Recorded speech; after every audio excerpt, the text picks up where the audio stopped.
kulanti wacan oo wanaagsan daawadayaal halkani waa janalka wararka maanta ku soo dhawaada wararkii ugu dambeeyay ee Soomaaliya iyo caalamka qodobada aad ku daawan doontaan wararkeenana waxaa kamid ah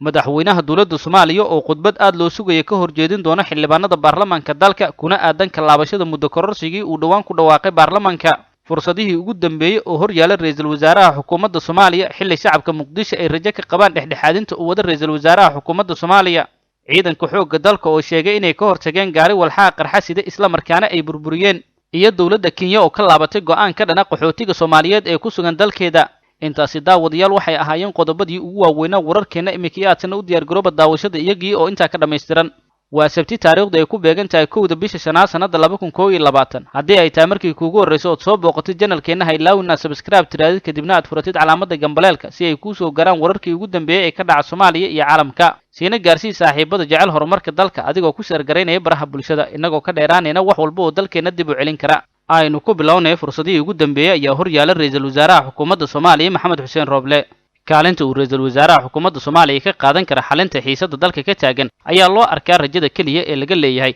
in dalka laga badbaadiyo colaad sokeeye waxaana Roble ku soo jeeda indhaha shacabka siyaasiyiinta iyo sidoo kale beesha caalamka oo dhammaantood isagoo arkaya furaha kaliya ee guusha iyo nabadda xasiloonida Soomaaliya xilligan ninka noqon kara dadka siyaasadda oo dorasa ayaa waxay aaminsan yihiin intana ay ka dhigan tahay fursadihii ugu dambeeyay oo gabagabo ah fursado xiriir ah oo uu ra'iisul wasaare Roble hore u soo dayacay waa fursad la mid ah fursadii fududeed ee ra'iisul wasaaraha xukuumadda Soomaaliya uu ku soo galay siyaasadda isla markaana uu ka mid noqon karo dad fara ku turis ah oo taariikhdu ay xusto waase haddii uu garto awoodiisa siyaasadeed isla markaana uu ku baraarugo rajada shacabka ay ka qabaan xilligan kala guurka in uu dalka badbaadiyo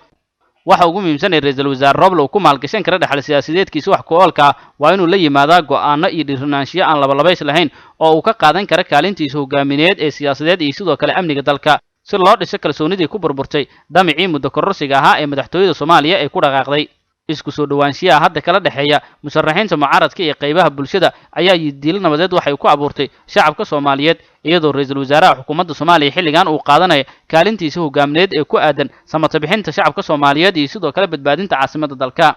ra'iisul wasaare Roble ayaa xilligan waxa loo arkaa inuu yahay shakhsi muhiim u ah shacabka Soomaaliyeed isla markaana ka qayb qaadan kara badbaadintooda maadaama ra'iisul wasaaraha xukuumadda Soomaaliya xilligan uu isku dayo in uu wax badan ka bedelo siyaasadiisii hore isla markaana farmaajo uu runta u sheego si dalka loo badbaadiyo maadaama wixii dhacay ay ahaayeen wax ka hor imaanayay muddo kororsigii madaxweynaha dalka uu sameeyay taas oo shacabka Soomaaliyeed ay diideen sidoo kalena wadamo badan oo caalamka ay ka hor yimaadeen go'aanada uu qaadanay ra'iisul wasaaraha xukuumadda Soomaaliya Maxamed Xuseen Roble ayaa waxay yihiin go'aano meesha ka saarayo go'aanadii hore uu qaatay madaxweynaha dawladda Soomaaliya ee waqtigiisu dhamaaday Maxamed Cabdullaahi Farmaajo kuwaas oo ahaa in muddo kordhin loo sameeyay hay'adaha kala duwan ee dawladda madaxweynaha dawladda Soomaaliya ayaa hortagay xildhibaanada baarlamaanka dawladda Soomaaliya xildhibaano ka tirsan baarlamaanka dawladda Soomaaliya ayaa inoo xaqiijiyay inuu socdo diyaar garowga dhageysiga khudbadda madaxweynaha muddaxileedkiisu dhamaaday ee Soomaaliya Maxamed Cabdullaahi Farmaajo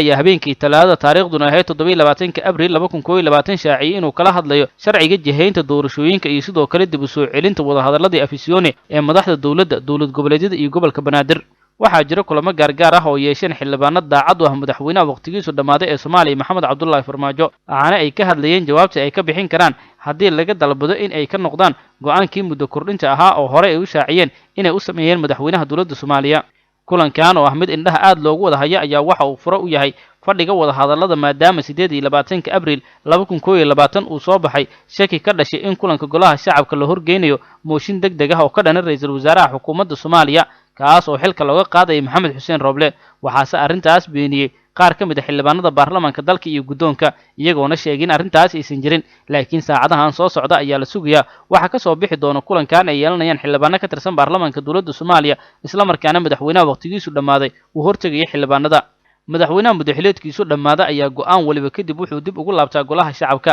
laga soo bilaabo Juulaay 2020 oo xilligaas ku beegneed bilowgii shirarkii dhuusamareeb oo sababta u ahaa in madaxda dawladda federaalka iyo kuwa dawlad goboleedyada ay is afgartaan ilaa bishii September 2020 Muqdisho ay ku saxiixdaan heshiiska salka ku haya arrimaha doorashooyinka qaybaha kala duwan ee bulshada ayaa indhaha waxay ku hayaan kulankan iyo waxa ka soo bixi doono marka uu soo idlaaday iyo khudbadda madaxweynaha dawladda Soomaaliya ee waqtigiisu dhamaado uu ka jeedin doono golaha baarlamaanka hortooda qorshaha kulankan xildhibaanada baarlamaanka dowladda Soomaaliya ayaa waxaa loo arkaa in uu yahay mid xilka looga qaaday ra'iisul wasaare Maxamed Xuseen Roble waxaana kol hore soo baxay warar sheegaya in qorshahan uu yahay mid kalsoonida lagala laabanayo ra'iisul wasaaraha xukuumadda Soomaaliya waxaana dad badan ay aaminsan yihiin in khudbadda madaxweynaha dowladda Soomaaliya ay meesha ka bixi doonto isla markaana ay soo baxayaan in ra'iisul wasaaraha xukuumadda Soomaaliya halkaas uu ku weyn doono xilkiisa waxaana arrintaas ka shaqeynaya sida la sheegay gudoomiyaha baarlamaanka dowladda Soomaaliya saacadaha nagu soo aadan ayayna wax walba kala cadaan doonaan maadaama xildhibaanada baarlamaanka dowladda Soomaaliya kulankooda uu soo idlaan doono qaar badan ayaa waxay sugayaan oo shacabka ka mid ah khudbadda madaxweynaha dowladda Soomaaliya taas oo qof walba oo Soomaaliya u dhagtaagayo waxa uu kaga hadli doono madaxweynaha dowladda Soomaaliya iyo kadib go'aanka ay qaadan doonaan xildhibaanada hadda halkan jooga markii loo soo bandhigo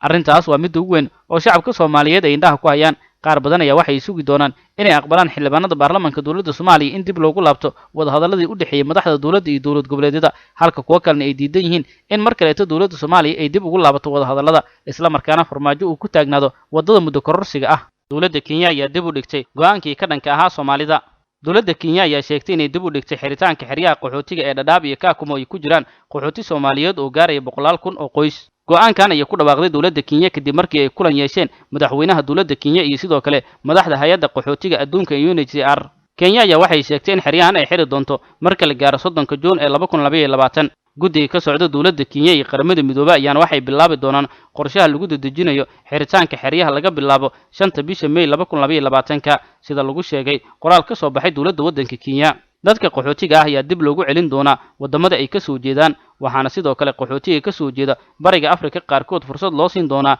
in ay helaan ogolaanshiyo shaqo si ay uga shaqeystaan gudaha dalka Kenya Kenya ayaa waxay sheegtay in xilligan xeryaha qaxootiga Dadaab iyo Kakumo ay ku jiraan qaxooti gaaraya 433,765 ruux bishii hore ayayna dowladda Kenya soo cusboonaysiisay go'aanka ay ku doonaysay inay ku xirto xeryahan hay'adda u dooda xuquuqda aadanaha ee Amnesty ayaa waxay soo dhaweysay go'aanka dowladda Kenya dowladda Soomaaliya ayaa hore u sheegtay in go'aanka lagu xiray xeryaha qaxootiga uu yahay mid siyaasadeed oo ay Kenya ku beegsanayso Soomaalida xilli ay ishayaan dowladda Kenya iyo dowladda federaalka Soomaaliya khilaafka culus ee u dhaxeeya dowladaha Kenya iyo Soomaaliya ayaa saameyn culus wuxuu ku yeeshay Soomaali badan oo ku sugan dalka Kenya waxaana dhawaanahan dadka Soomaaliyeed ee ku nool dalka Kenya ay la kulmiyeen cadaadis xoog leh oo kaga imaanaya dowladda Kenya ayaan cadaadiskaas waxay kaga gol leedahay in dowladda Soomaaliya ay ka laabato tallaabooyin badan oo xayiraad lagu saaray dowladda Kenya waxaana qayb ka ahaa tallaabooyinka culus oo dowladda Soomaaliya ay qaaday in ay joojisay gabi ahaanba qaadkii laga keeni jiray dalka Kenya waxaana ganacsato badan oo dalka Kenya soo wajahay culays badan oo dhinaca dhaqaalaha ah isla markaana waxay xilligan dareemayaan dhaqaale xumo baahsan dowladda Soomaaliya ayaan loo tirinayaa in ay tahay xiriir xumada kala dhaxaysa dowladda Kenya mid ay u joojisay qaadkii la keeni jiray Soomaaliya Kenya oo taas ka duulaysa ayaana waxay cadaadis xoog leh saartay shacabka Soomaaliyeed ee ku nool dalka Kenya qaxootiga Soomaaliyeed ee dalka Kenya ku suganaya aad waxay kaga walaacsanaayeen dhawaan tallaabada ay qaadayso dowladda Kenya oo ku aadan in lagu soo celin doono Soomaaliya iyo sidoo kale in Kenya ay xiri doonto dhammaan xeryaha qaxootiga ee ku yaala dalkeeda hay'adaha u dooda xuquuqda aadanaha ayaana kaga digay dowladda Kenya in tallaabadaas ay ku dhaqaaqdo laakiin madaxda dowladda Kenya ayaa ugu dambeyn waxay go'aansadeen in muddo hal sano la sugo qaxootigaas isla markaana iyaga iyo hay'adaha ay ka wada shaqeeyaan sidii dalkooda dib loogu soo celin lahaa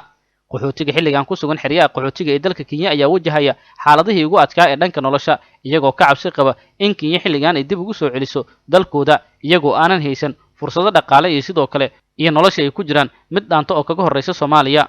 ugu dambeynna ciidanka danab ayaa burburiyay gaari walxaha qarxa ay saarnaayeen ciidanka kumaandooska danab ee xoogga dalka ayaa howlgallo qorsheysan oo ka dhana al-shabaab waxa ay ka fuliyeen deegaanka Jilibmarka oo ka tirsan gobolka Shabeellaha Hoose taliska ciidanka xoogga dalka ayaa waxay sheegeen in howlgalkaas lagu burburiyay gaari walxaha qarxa laga soo buuxiyay oo lagu diyaarinayay saldhig ay ku sugnaayeen al-shabaab oo ku yaala halkaas gaariga la burburiyay ayaa waxaa lagu sheegay nuuciisa in uu ahaa saarif waxaana wararka qaar ay sheegayaan in la doonayo in la soo geliyo magaalada Muqdisho ee caasimadda dalka inkastoo aan la ogeyn bartilmaameedka saxda ah ee gaarigaas lala damacsanaa howlgalkan ayaa waxa uu dhacay xilli hore waxaana ujeedka howlgalkan lagu sheegay in uu ahaa burburinta fariisimo ay lahayn al-shabaab oo ku yaala deegaanka Jilibmarka ee gobolka Shabeellaha Hoose taliska ciidanka ayaa waxay xuseen in ciidamada ay u suurto gashay inay gacanta ku dhigaan fariisimo cusub oo hore ay ugu sugnaayeen al-shabaab isla markaana ku yaala deegaanka al-shabaab ayaa weli waxaysan ka hadlin sheegashada saraakiisha ciidanka dowladda Soomaaliya iyo howlgalka laga sameeyay deegaanka Jilibmarka ee gobolka Shabeellaha Hoose ciidanka dowladda Soomaaliya ayaa waxay wadaan howlgallo qorsheysan oo laga sameeyay inta badan